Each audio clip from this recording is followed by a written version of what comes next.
Niente duro! Morendo dopo! Niente duro!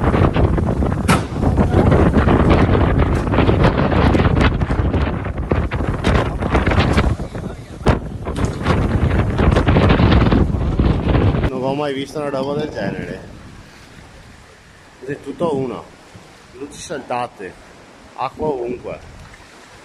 Pontili, ma sarà oltre il metro e mezzo dal livello del mare. Devo cagarmi addosso, guarda, questa è via Garibaldi, ok? C'è un fiume, io non riesco ad andare avanti, con 90 kg che so, non riesco ad andare avanti, sono nascosto qua in caetta. La notte più lunga di Venezia, vista attraverso i social che documentano praticamente in diretta la cronaca della devastazione provocata da una marea come non si vedeva dall'alluvione del 66. Case con dentro 1 metro d'acqua che si insinuano dappertutto, oltrepassa paratie e barriere.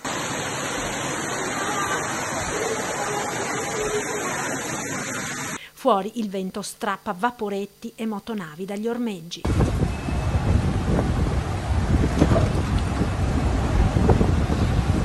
Ha rotto le cime? Non è che ha rotto le cime, la corda era troppo, cioè la briccola era troppo bassa, vedi che le cime. E se 53 anni fa le foto dell'Acqua Granda erano poche, quasi tutte di professionisti, oggi in ogni angolo di Venezia si fotografa e si filma la devastazione, la rabbia, lo sconcerto di una città ancora una volta impotente davanti al disastro.